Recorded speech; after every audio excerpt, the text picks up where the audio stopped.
Off to a flyer, unlocking the secrets to round 1 success. Welcome to the NRL News channel. Subscribe and stay updated with the main news. Let's go to the news. The 2024 NRL season is off to a flying start, with the 4 teams in Las Vegas putting on a show for fans old and new. No team is ever perfect in March, but the overall quality on display far exceeded that of typical round 1 games as the Roosters and Sea Eagles broke patterns of previous seasons to hit the ground running as underdogs. The Roosters have become known as slow starters, and while they've not been worse than 3-2 after round 5 in any of the 4 seasons since winning the 2019 premiership, it has become a hurdle pundits have regularly asked them to overcome. Overcome it they did in round 1. Up against 2023 grand finalists Brisbane, expected to be one of the best teams in the NRL this year, the Tricolours played a brand we rarely see from them. The Roosters have made the most errors in the competition over the last 4 seasons at 13.4 per game. They play a high-risk, high-reward style that hinges on the last pass other teams might hold, finding a teammate. It serves its purpose for the Roosters to feature consistently in the finals. However, with combinations developing and rust wearing off, their propensity for throwing the speculator has translated into sluggish starts to the season at times, even as they pick up more wins than losses. But against the Broncos, the Roosters cut out the errors to turn the ball over only 8 times and upgraded their round 1 attack in the process. They won the possession count, made more meters than the Broncos, and turned their extra 4 minutes with the ball in hand into 4 line breaks to Brisbane's 1. Fittingly, the game-sealing line break and try came directly after one of Brisbane's 15 errors for the game as they turned the ball over in dangerous field position. Roosters winger Fedelega Porga crabs to the middle of the field to split the Broncos' defence with 5 players on either side of the ruck. Notably, Jordan Riki is involved in the tackle. While not involved in the second tackle as Luke Keary drops Joseph Okuso-Swale back underneath, Riki is tied at A on the third as Adam Reynolds flips him late, effectively leaving the Broncos with 6 on the long side. Unable to apply inside pressure on Sam Walker to force an earlier pass, the Roosters halfback is allowed to bounce out and use Lindsay Collins as a lead to engage Patrick Carrigan as the 4-in defender. As James Tedesco sweeps around and outside Carrigan, Ezra Mam waits for his inside to cover for as long as he can before attempting an off-balance tackle.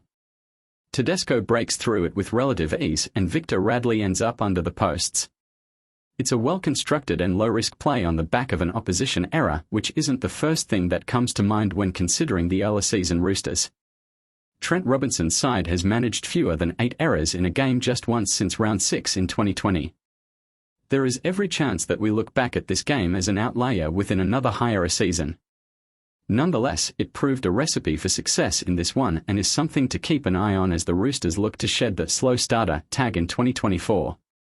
Earlier in the night, the Sea Eagles made it back-to-back round 1 wins with their 36-24 victory over the Rabbitohs. They'd lost 9 season openers in a row before 2023.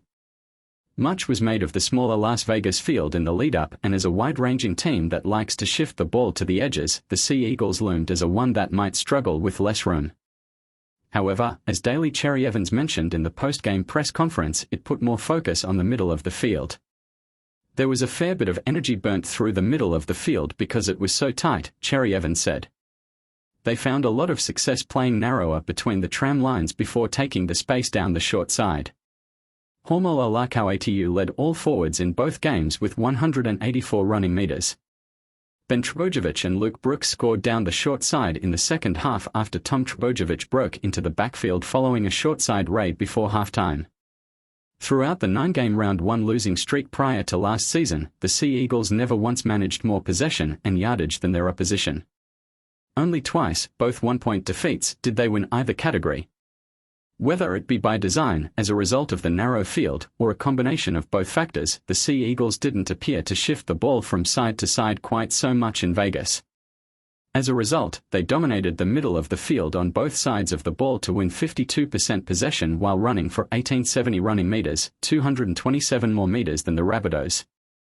Cherry Evans also mentioned playing our football and displaying glimpses of it on Sunday. Those glimpses were enough to put to bed their early season struggles of the last decade.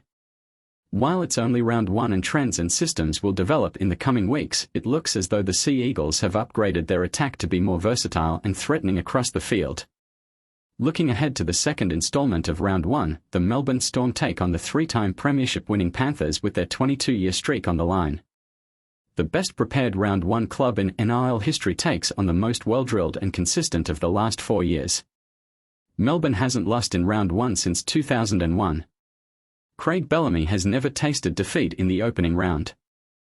However, this will be his toughest test. Cohesion and consistency are a major part of early season success. The Panthers are a cohesive unit in all the right places and have played within a consistent system since finishing as runners-up to the Storm in 2020.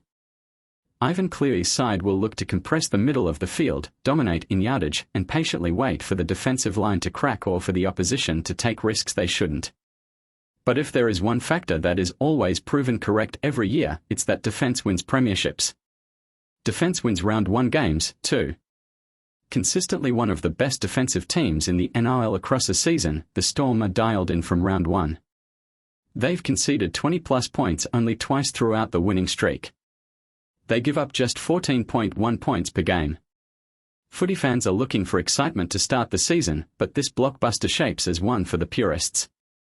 It's a tactical battle between two of the greatest coaches in NRL history, with each having a little bit longer to break down the opposition.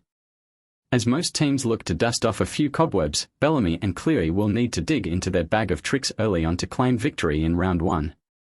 In stark contrast to the Storm and Panthers, the Bulldogs again enter an NRL season full of expectation. Every year, a list of recruits offers hope for the season ahead. However, across the first 10 rounds of the last 5 seasons, so 50 games, the Bulldogs have won just 11. Matt Burton, Reid Mahoney and William Kikau have all arrived and have been unable to drag the Bulldogs through the early rounds on their own. This year, Stephen Crichton is the headliner and also takes on the captaincy. We've not seen a lot of him in Bulldogs colours so far. He touched the ball only 5 times in his brief cameo in the second trial, 4 of which were yardage carries from deep in his own end. But one action may have offered a glimpse of what is to come for Crichton in the centres, despite the assumption he had been signed as a fullback. In this clip, Burton has space in front of him to run. Give him his time over, and he probably makes the 2-in defender his target before shifting the ball to Crichton. Crichton is another centre primed to take on a roaming role, but that will come later in the year. Until then, it looks as though the Bulldogs will play for him close to the line. Provide him with early ball and space to apply the skip and offload he did on this occasion. Cameron Ciraldo and the Bulldogs need something to change. Already facing the struggles throughout the opening rounds in recent seasons, they head into Round 1 on a 4-game losing streak and come up against a Parramatta Eels side that looks ready to fire on trial form. Leave your opinion in the comments. Don't forget to leave your like.